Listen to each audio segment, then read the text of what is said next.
On December 2nd, 1823, President James Monroe did something no country had ever dared to do in public. He didn't ask permission. He didn't negotiate.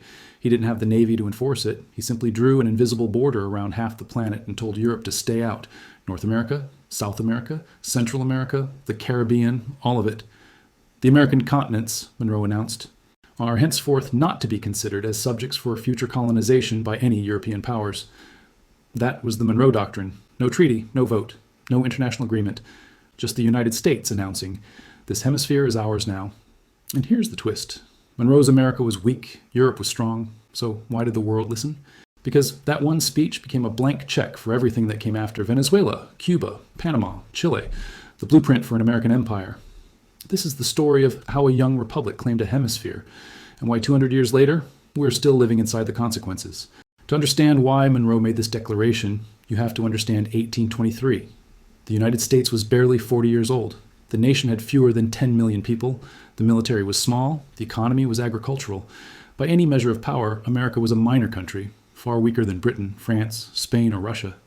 But something dramatic was happening to the south. Spain's American empire was collapsing.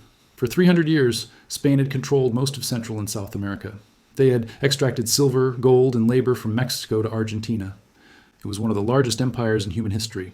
Then, Napoleon invaded Spain in 1808, and everything fell apart. With the Spanish king imprisoned, colonies across Latin America launched independence movements. Mexico declared independence in 1821, Peru in 1821. Chile had broken free in 1818. Colombia, Venezuela, Ecuador, one by one, Spanish colonies became independent nations. By 1823, Spain had lost almost everything in the Americas. 3 centuries of empire gone in 15 years. This created a problem and an opportunity. The European powers were watching Latin America carefully. Spain wanted its colonies back. King Ferdinand VII, restored to his throne after Napoleon's defeat, was determined to reconquer the Americas. He appealed to other European monarchies for help. The Holy Alliance, Russia, Prussia, and Austria had crushed liberal revolutions across Europe. They believed in monarchy, order, and the divine right of kings. Independent republics in Latin America offended everything they stood for. France, under King Louis the XVI, was particularly interested in intervention. French troops had already invaded Spain in 1823 to restore Ferdinand's absolute power. Using French forces to reconquer Latin America seemed like a logical next step. Russia had its own ambitions. The Russian Empire had been expanding down the Pacific coast of North America. Russian settlements existed in Alaska, and Russia claimed territory as far south as present-day Oregon. They showed no sign of stopping. Britain had a different concern. They had developed profitable trade relationships with the newly independent Latin American nations. British merchants were selling manufactured goods and buying raw materials. Reconquest by Spain, or colonization by France or Russia, would shut Britain out of these markets. For the young United States, all of these scenarios were threatening. European colonies on America's borders meant European armies, European navies, European influence. The United States had just fought Britain in the War of 1812.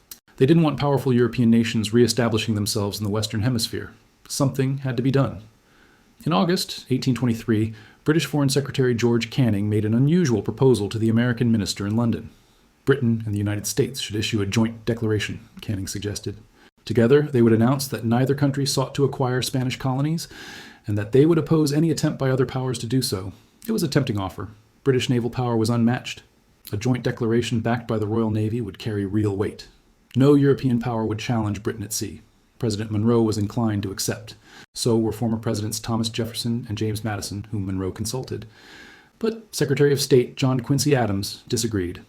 Adams was suspicious of British motives. Why would Britain, the world's greatest colonial power, suddenly oppose colonization? Adams believed Canning's real goal was to prevent the United States from ever expanding into Texas, Cuba, or other Spanish territories. It would be more candid, as well as more dignified, Adams argued, to avow our principles explicitly to Russia and France than to come in as a cockboat in the wake of the British man of war. In other words, America should make its own declaration, on its own terms, as an independent power, not as Britain's junior partner. Monroe agreed. The declaration would be American alone. On December 2nd, 1823, President Monroe delivered his annual message to Congress. Most of the speech covered routine domestic matters, budgets, land sales, military affairs, but buried in the middle were several paragraphs that would become the foundation of American foreign policy for 2 centuries. Monroe made 3 key points. First, no new colonization. The American continents, by the free and independent condition which they have assumed and maintained, are henceforth not to be considered as subjects for future colonization by any European powers. This was aimed at Russia's expansion down the Pacific coast, but it applied to all European powers. The era of European colonization in the Americas was over. Second, non-interference in existing colonies. Monroe acknowledged that Spain still held Cuba and Puerto Rico, and Britain held Canada and various Caribbean islands. The United States wouldn't interfere with existing European colonies, but no new ones, and no reconquest of colonies that had already gained independence. Third, separate spheres. The political system of the Allied powers is essentially different from that of America, Monroe declared. European powers should stay out of the Americas, and in return, the United States would stay out of European affairs. In the wars of the European powers in matters relating to themselves, we have never taken any part, nor does it comport with our policy to do so. Two worlds, two spheres, Europe for Europeans, the Americas for Americans, or more accurately, the Americas for the United States. The immediate international response to Monroe's declaration ranged from dismissal to outrage. European powers saw it as absurd. The United States had no navy capable of enforcing such a declaration. Their army was tiny. What right did this minor republic have to dictate terms to the great powers of Europe? Prince Metternich of Austria called it indecent. French officials dismissed it as blustering. The Russian government considered it an enunciation of the most exaggerated pretensions. They weren't wrong about American weakness. In 1823, the United States couldn't have stopped a determined European intervention. If France had sent troops to reconquer Mexico, or Russia had expanded further down the Pacific coast, then America would have been powerless to prevent it. What actually deterred European intervention was British naval power, not American declarations. Britain opposed reconquest for commercial reasons, and the Royal Navy controlled the Atlantic. Spain and France couldn't move armies across an ocean that Britain dominated. The Monroe Doctrine, in 1823, was more aspiration than reality, a statement of what America wanted, not what it could enforce. But aspirations can become reality, and this one did. The Monroe Doctrine is often presented as defensive, protecting the Western Hemisphere from European imperialism. That's partly true, but there's another way to read it. By declaring the Americas closed to European colonization, the United States was also claiming the Hemisphere for itself. If European powers couldn't expand in the Americas, who could? Only America. The doctrine didn't say, the Americas belong to the people who live there. It said, the Americas are off limits to Europeans. The United States reserved the right to expand, influence, and dominate as it saw fit. Within 25 years, America would take half of Mexico's territory. Within 75 years, they would take Cuba, Puerto Rico, and the Philippines from Spain. Within 80 years, they would create Panama from Colombian territory. The Monroe Doctrine wasn't about protecting Latin America. It was about controlling it. John Quincy Adams understood this clearly. The man who shaped the doctrine later became president. When asked about American expansion, he said the United States was destined to control the entire North American continent. It was as much a law of nature as that the Mississippi should flow to the sea. Manifest destiny, the belief that American expansion was inevitable and divinely ordained, was the Monroe Doctrine's logical extension. Keep Europeans out, and America fills the vacuum. In 1823, the Monroe Doctrine was words on paper. America lacked the power to enforce it, but the doctrine established principles that would guide American foreign policy for 2 centuries. The Western Hemisphere is America's sphere of influence. Other great powers should stay out. America has the right to act unilaterally. Monroe didn't negotiate the doctrine. He declared it. American security requires regional dominance. Threats to American interests anywhere in the hemisphere justify American action. These principles would be invoked again and again to justify wars, interventions, occupations, and regime changes. Every time America acted in Latin America, the Monroe Doctrine provided the framework. What started as one president's speech became the ideological foundation of American empire. If you've been watching this channel, you've seen the Monroe Doctrine in action. Venezuela, 1902, Panama, 1903, and more. Now you're seeing where it all began. Hit subscribe and the notification bell so you don't miss what comes next. We're about to show how America turned these words into power. And drop a comment. Did you learn about the Monroe Doctrine in school? Or is this new to you? In part 2, we'll see how America started enforcing the doctrine, taking half of Mexico, fighting Spain, and transforming from a minor republic into a hemispheric power. For 20 years after Monroe's declaration, nothing much happened. The doctrine sat there, a statement of principle that America couldn't actually enforce. European powers ignored it when convenient. Britain continued dominating Canada and the Caribbean. Russia kept its Alaskan territory. France briefly installed a puppet emperor in Mexico during the 1860s. The Monroe Doctrine was aspirational. America was still weak. Then America got stronger, and everything changed. By the 1840s, a new ideology was sweeping the United States: manifest destiny. The phrase was coined by journalist John O'Sullivan in 1845. It captured a belief that many Americans already held, that the United States was destined, perhaps by God himself, to expand across the entire North American continent. Our manifest destiny, O'Sullivan wrote, is to overspread the continent allotted by Providence for the free development of our yearly multiplying millions. This wasn't just about opportunity. It was about identity. Americans believed their system, democracy, free enterprise, Protestant Christianity, was superior. Expansion wasn't conquest. It was liberation. It was progress. The Monroe Doctrine and manifest destiny fit together perfectly. The doctrine kept Europeans out. Manifest destiny justified American expansion to fill the space. The first major target, Mexico. In 1846, the United States went to war with Mexico. The immediate cause was Texas. Texas had declared independence from Mexico in 1836 and operated as an independent republic for nearly a decade. In 1845, the United States annexed Texas, absorbing it as a new state. Mexico had never recognized Texas independence. They considered annexation an act of aggression. Tensions escalated over the disputed border between Texas and Mexico. President James Polk wanted more than Texas. He wanted California, with its Pacific ports. He wanted New Mexico, with its land routes westward. He sent troops into disputed territory, and when Mexican forces responded, Polk told Congress that Mexico had shed American blood upon American soil. Congress declared war. The war lasted less than 2 years.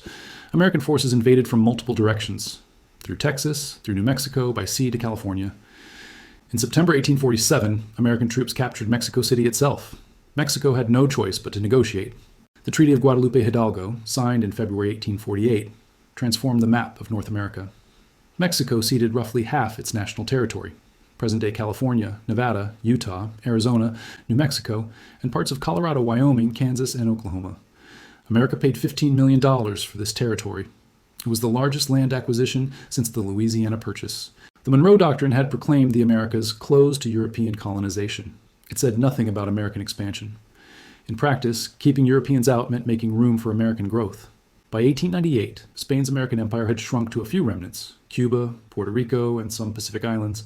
For decades, Cuban rebels had fought for independence. Spain's brutal counterinsurgency tactics, including concentration camps that killed tens of thousands of Cuban civilians, generated outrage in the United States. American newspapers, particularly those owned by William Randolph Hearst and Joseph Pulitzer, sensationalized Spanish atrocities. Yellow journalism whipped up public fury. War fever spread. In February 1898, the USS Maine exploded in Havana Harbor, killing 266 American sailors. The cause was probably an accidental coal fire, but American newspapers blamed Spain. "Remember the Maine," became a rallying cry. President William McKinley asked Congress for authority to intervene. Congress declared war in April 1898. The war lasted 4 months. The Spanish Navy was destroyed in 2 separate battles, one in the Philippines, one in Cuba. Spanish forces in Cuba, already weakened by years of fighting rebels, couldn't withstand American invasion. By August, Spain sued for peace. The Treaty of Paris, signed in December 1898, ended Spanish presence in the Americas entirely. Spain ceded Cuba, Puerto Rico, and Guam to the United States. They also sold the Philippines for $20 million. The Monroe Doctrine had reached its ultimate expression.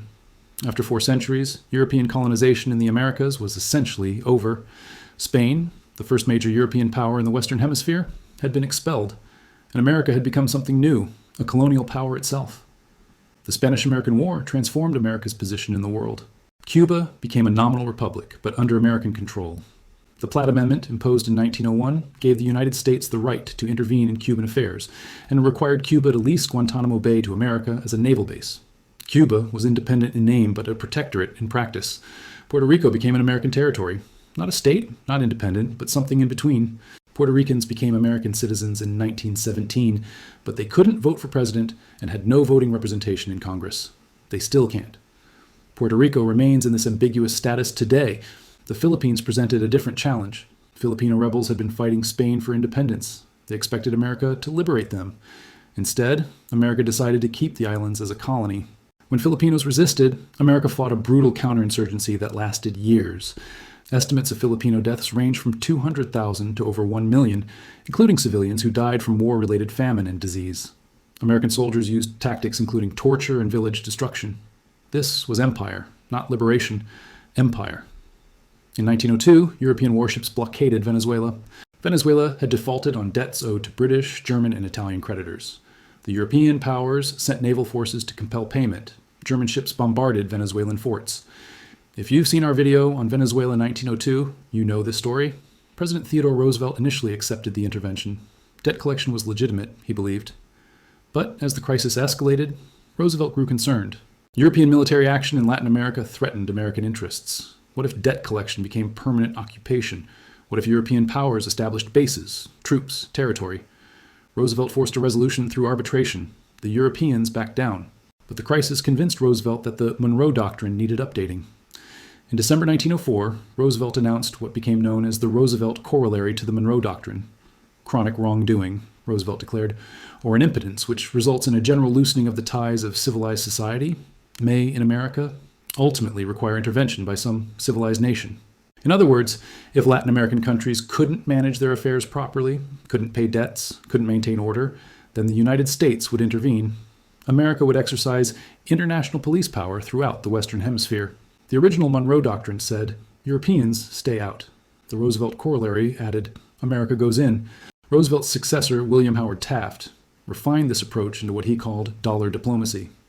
The goal was simple: replace European financial influence in Latin America with American financial influence. If Latin American governments owed money to European banks, American banks should buy that debt. If Latin American countries needed loans, American bankers should provide them. This wasn't charity. American loans came with conditions: American financial advisors, American customs collectors, American oversight. When countries couldn't pay, America had leverage. When countries resisted American demands, America had justification for intervention. Nicaragua became a test case. In 1909, the United States supported a rebellion against President José Santos Zelaya, who had angered American business interests. When the rebellion succeeded, American bankers reorganized Nicaragua's finances. When instability continued, American Marines landed in 1912 and stayed, with brief interruptions, until 1933. Similar patterns played out across the Caribbean and Central America. Haiti, Dominican Republic, Honduras, Cuba. American troops intervened repeatedly. American banks controlled finances. American companies dominated economies. The Monroe Doctrine had evolved. What started as keep Europeans out became keep Europeans out so America can control everything. Between 1898 and 1934, the United States intervened militarily in Latin America over 30 times. Cuba, occupied 1898, 1902. Intervened 1906, 1909, 1912, 1917, 1922. Puerto Rico, occupied since 1898, never decolonized. Panama, created from Colombian territory in 1903, Canal Zone occupied until 1999. Nicaragua, Marines present 1909, 1910, 1912, 1925, 1926, 1933. Haiti, occupied 1915, 1934. During this occupation, the United States rewrote Haiti's constitution, controlled its finances, and used forced labor to build roads. Dominican Republic, occupied 1916, 1924. American military governors ruled directly. Honduras, troops landed 7 times between 1903 and 1925, protecting American business interests, particularly the United Fruit Company. This was the Monroe Doctrine in action, not as defensive shield, but as imperial justification. The Western Hemisphere was America's sphere of influence, and America enforced that claim with Marines, bankers, and corporations. By the 1920s, a clear pattern had emerged. Step 1, American businesses, fruit companies, mining companies, banks, establish operations in Latin American countries. Step 2, these businesses develop close relationships with American government officials. They lobby for policies that protect their investments. Step 3, when local governments threaten American business interests through nationalization, regulation, or just insufficient cooperation, the businesses appeal to Washington. Step 4, the United States intervenes, sometimes diplomatically, sometimes financially, sometimes militarily. Step 5, a new, friendlier government emerges. American business continues. This pattern repeated across the hemisphere. The Monroe Doctrine provided the framework. The Roosevelt Corollary provided the justification. American economic and military power provided the enforcement. Latin America wasn't colonized in the traditional European sense. There were no permanent territorial annexations beyond Puerto Rico. But control doesn't require formal colonization. Economic dominance, military threat, and political manipulation achieved the same results. Who paid the price for American hemispheric dominance? The people who lived there. In the Philippines, hundreds of thousands died resisting American colonization. In Haiti, the occupation killed an estimated 15,000 Haitians. In Nicaragua, American intervention created the conditions for decades of dictatorship and civil war. Across Latin America, democratically elected governments were overthrown. Labor movements were crushed. Land was concentrated in the hands of foreign companies and local elites. Workers who demanded better conditions faced American-backed militaries. The Monroe Doctrine protected the Hemisphere from European imperialism by replacing it with American imperialism. For the people of Latin America, the difference was often academic. The Monroe Doctrine had transformed from words into reality. By the 1930s, the United States dominated the Western Hemisphere economically, politically, and militarily, but the most dramatic applications of the doctrine were yet to come. The Cold War would turn Latin America into a battleground, and the Monroe Doctrine into a justification for overthrowing democracies, supporting dictators, and sponsoring death squads. That story is next. In 1933, Franklin Roosevelt announced a new approach to Latin America. The good neighbor policy, he called it. America would respect Latin American sovereignty. No more military interventions, no more occupations. The era of gunboat diplomacy was over. It was a real shift. The Marines left Haiti and Nicaragua. The Platt Amendment, which had made Cuba an American protectorate, was abrogated. Relations improved across the hemisphere. Then the Cold War began, and everything changed again. After World War II, the Soviet Union emerged as America's global rival. The Cold War divided the world into spheres of influence. Western Europe aligned with America. Eastern Europe fell under Soviet control. Asia, Africa, and the Middle East became battlegrounds where the superpowers competed for influence. Latin America, in American eyes, was non-negotiable. The Western Hemisphere had been America's sphere of influence since 1823. The Monroe Doctrine had kept Europeans out for over a century. Soviet influence in the Americas was unthinkable, but the Soviet Union represented something new, an ideology that might appeal to Latin American populations. Communism promised land reform, workers' rights, and freedom from foreign domination. In countries with vast inequality and histories of American exploitation, these promises found audiences. American policymakers saw communist influence behind every reform movement, every labor strike, every nationalist government. The Monroe Doctrine merged with Cold War paranoia. Any leftist government in Latin America became a threat to American security. The response was intervention on a scale that dwarfed the occupation era. Guatemala was a democracy. In 1944, Guatemalans overthrew a dictator and established democratic governance. In 1951, they elected Jacobo Arbenz president. Arbenz implemented land reform, redistributing unused land, including land owned by the United Fruit Company, to peasant farmers. United Fruit was furious. The company had dominated Guatemala's economy for decades. They owned railroads, ports, and vast banana plantations. They paid almost no taxes. Land reform threatened their empire. United Fruit had powerful friends in Washington. Secretary of State John Foster Dulles and CIA Director Allen Dulles had both worked for law firms representing United Fruit. They were receptive to the company's complaints. The Eisenhower administration decided Arbenz was a communist threat.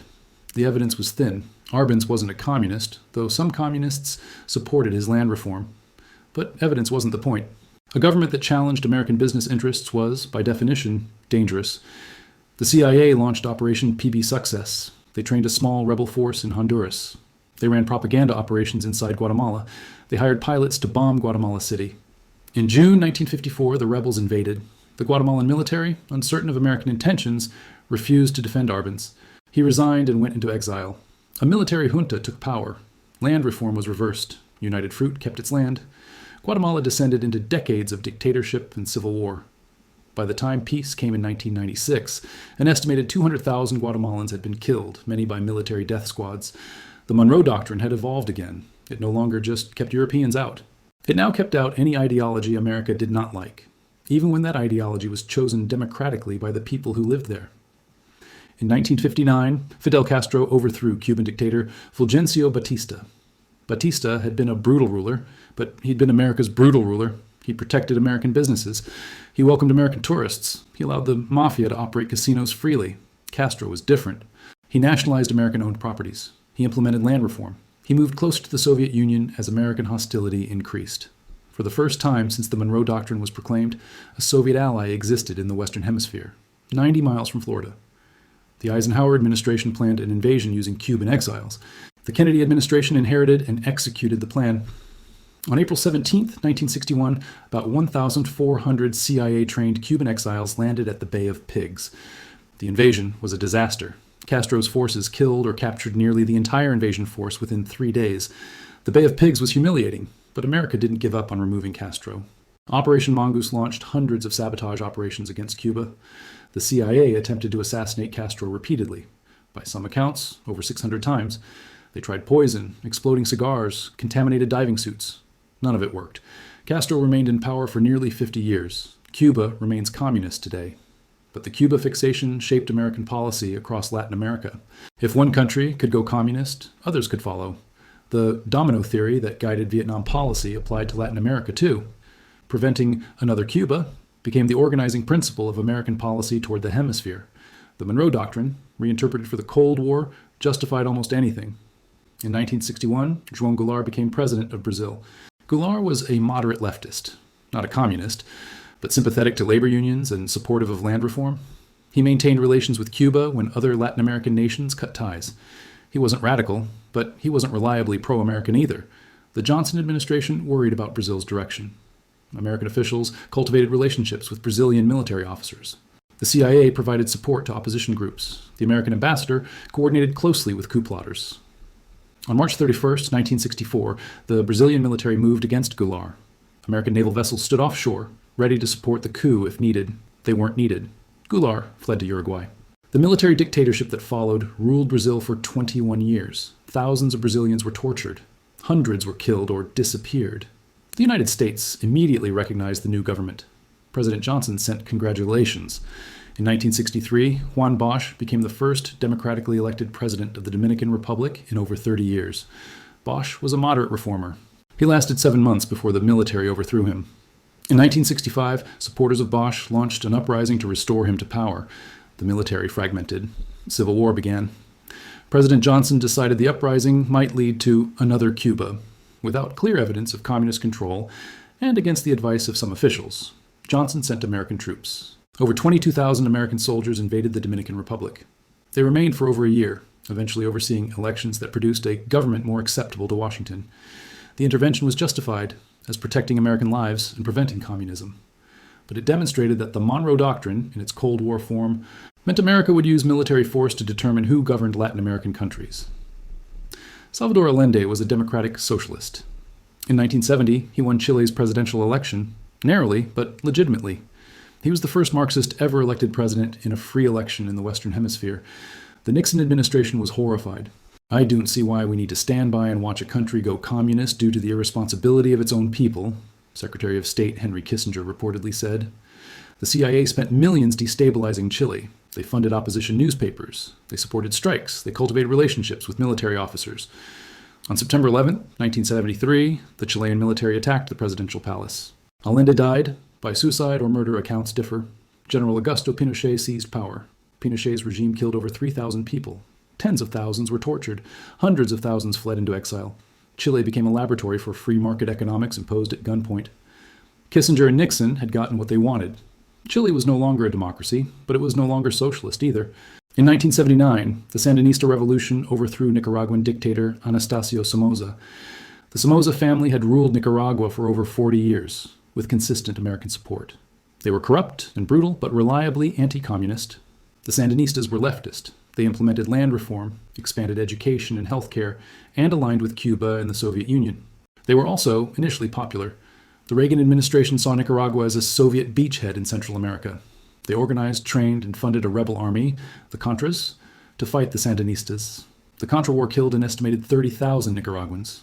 The Contras were notorious for human rights abuses, including attacks on civilians, schools, and health clinics. When Congress cut off funding for the Contras, the Reagan administration found other ways, secretly selling weapons to Iran and funneling the profits to the Contras. The Iran-Contra scandal nearly brought down Reagan's presidency. The Sandinistas eventually lost power through elections in 1990, exhausted by years of war and economic embargo. American pressure had worked. Guatemala, Cuba, Brazil, Dominican Republic, Chile, Nicaragua. These are the most famous cases, but there were others. American-backed coups or interventions occurred in Argentina, Bolivia, Uruguay, Haiti, Grenada, and Panama. The pattern was consistent. A government America didn't like, leftist, nationalist, or just insufficiently cooperative, emerged in a Latin American country. The United States determined this government was a threat to American interests or a communist danger. The CIA supported opposition forces. American economic pressure weakened the government. When possible, the military was encouraged to act. The government fell. A new, friendlier government emerged, often a military dictatorship willing to protect American interests and suppress leftist movements. The Monroe Doctrine justified all of it. The Western Hemisphere was America's sphere of influence. Communist ideology was a European import, a foreign threat, a violation of the doctrine's principles. Never mind that many of these movements were homegrown responses to inequality and exploitation. Never mind that people had voted for the governments America overthrew. The doctrine had never been about Latin American freedom. It was about American control. We're almost at the end of this story. But the Monroe Doctrine isn't just history. In the final part, we'll see how the doctrine evolved after the Cold War and why it's still shaping American policy today. Panama, Venezuela, Bolivia, and yes, Greenland. The faces change, the pattern doesn't. If you're still watching, hit subscribe. Share this with someone who needs to understand why Latin America looks the way it does. Comment below, which intervention did you already know about? Which ones were new to you? Over 40 years of Cold War, the United States overthrew democracies, supported dictators, and sponsored violence across Latin America. The justification was always the same, the Monroe Doctrine. The Western Hemisphere belongs to America. Any challenge to American dominance is a foreign threat to be eliminated. The Cold War ended. The doctrine didn't. In 1991, the Soviet Union collapsed. The Cold War was over. The communist threat that had justified decades of intervention in Latin America simply vanished. Some expected the Monroe Doctrine to fade into history, without communism to fight. Why would America need to dominate the hemisphere? Perhaps a new era of genuine partnership could begin. That's not what happened. The interventions continued. Panama, 1989. Just before the Soviet collapse, the United States invaded Panama to remove Manuel Noriega. Noriega had been a CIA asset for years, but he'd become an embarrassment. Involved in drug trafficking, increasingly erratic, unwilling to follow American direction. Operation Just Cause deployed 27,000 troops. Hundreds of Panamanians died. Some estimates suggest thousands. The United States installed a new government and captured Noriega, who was convicted of drug charges in American courts. The Monroe Doctrine wasn't mentioned in official justifications, but the message was clear: the United States could remove any government in the hemisphere whenever it chose. Haiti, 1994. The United States threatened invasion to restore Jean-Bertrand Aristide, who had been overthrown by a military coup in 1991. Facing American military force, the coup leaders stepped aside. Haiti, 2004. When Aristide himself became inconvenient, American forces flew him out of the country. Aristide claimed he was kidnapped. The State Department said he resigned voluntarily. Either way, American power determined Haiti's leadership. Venezuela, 2002. When Hugo Chavez was briefly overthrown by a military coup, the Bush administration quickly recognized the new government. The coup collapsed within 48 hours when Chavez supporters, mobilized and loyal military units, intervened. American fingerprints were evident, though direct involvement remained unproven. The Cold War was over, but the pattern wasn't. Without communism, America needed new reasons to intervene. Drug trafficking became a major justification. The war on drugs militarized American policy in Colombia, Mexico, and Central America.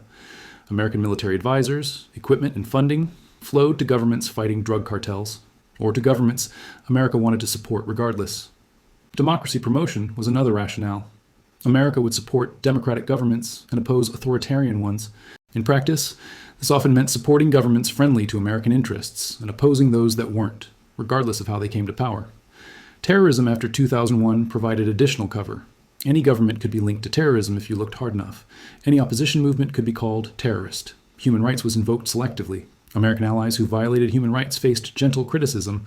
American adversaries faced sanctions, isolation, and threats. The justifications changed. The underlying logic didn't. The Western Hemisphere was America's sphere. Challenges to American dominance were threats to American security. No country better illustrates the modern Monroe Doctrine than Venezuela. Hugo Chavez took power in 1999. He was democratically elected, but he used Venezuela's oil wealth to fund social programs and challenge American influence in the region. He called George W. Bush the devil at the United Nations. He allied with Cuba, Iran, and other American adversaries. The United States opposed Chavez consistently. Economic pressure, diplomatic isolation, support for opposition movements, possible involvement in the 2002 coup attempt. Chavez died in 2013. His successor, Nicolas Maduro, proved less competent and more authoritarian. As Venezuela's economy collapsed due to falling oil prices, government mismanagement, and American sanctions, Maduro clung to power through increasingly questionable means. In 2019, the Trump administration recognized opposition leader Juan Guaido as Venezuela's legitimate president. Guaido had never won a presidential election. But American officials declared Maduro illegitimate and Guaido the rightful leader. Over 50 countries followed America's lead. Billions of dollars in Venezuelan assets were frozen in American banks. Sanctions devastated what remained of Venezuela's economy. Guaido never actually took power. He's now in exile. Maduro remains in charge. But Venezuela's economy is destroyed, its people impoverished, its society fractured. In 2019, then National Security Advisor John Bolton was asked about American policy toward Venezuela. "We're not afraid to use the phrase Monroe Doctrine," he said. "This is our hemisphere."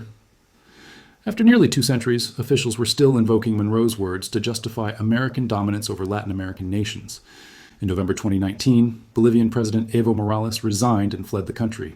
Morales, an indigenous leftist, had governed Bolivia since 2006. He reduced poverty dramatically and gave political voice to indigenous peoples who had been marginalized for centuries. He also challenged American influence, expelled the U.S. ambassador, and aligned with Venezuela and Cuba. After a disputed election in October 2019, protests erupted. The military suggested Morales resign. He fled to Mexico, calling it a coup.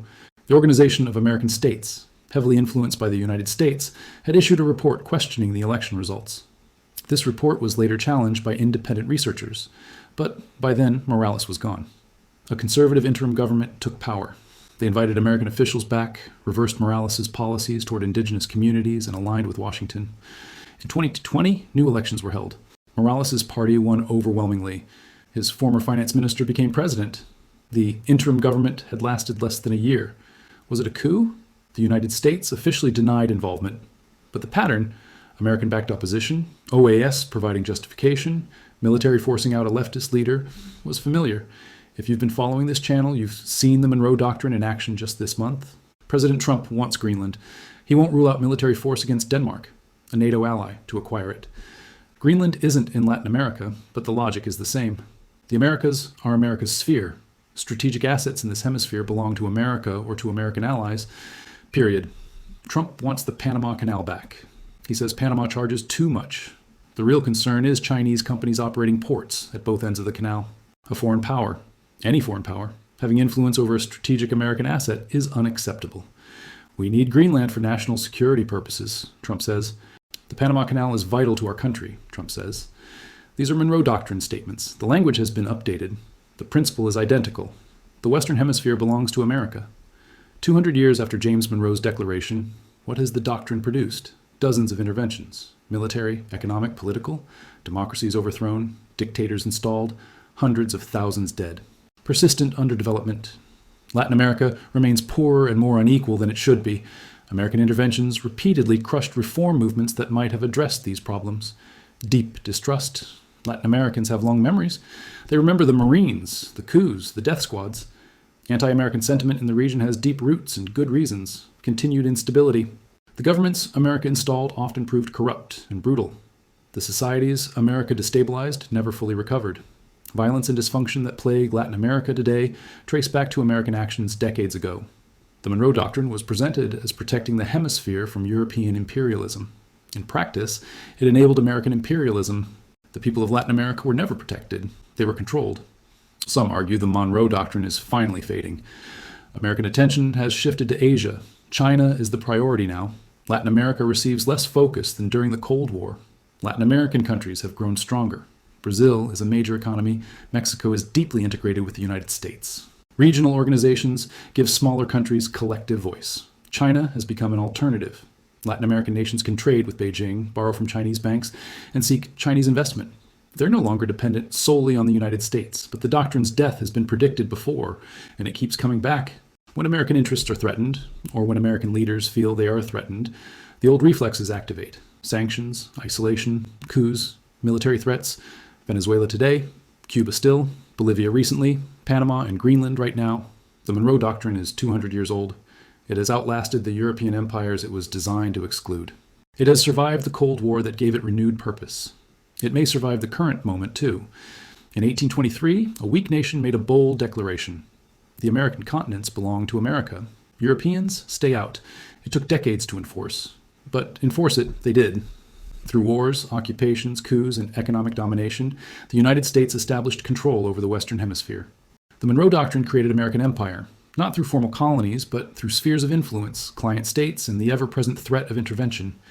Every story we've told on this channel, Venezuela, 1902, Panama, 1903, Iran, 1953, Suez, 1956, Greenland, 2025, connects to this doctrine. The belief that America has the right to dominate its neighborhood, the willingness to use force when dominance is challenged. The doctrine was never about protecting Latin America. It was about controlling it. And 200 years later, that control continues. If this video helped you understand how we got here, share it. This is the foundation of American empire. Every intervention, every coup, every threat, it starts with Monroe.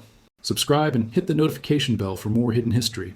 Comment below. Now that you understand the Monroe Doctrine, what else do you want to know? What country? What intervention? What pattern? We make these videos because this history matters.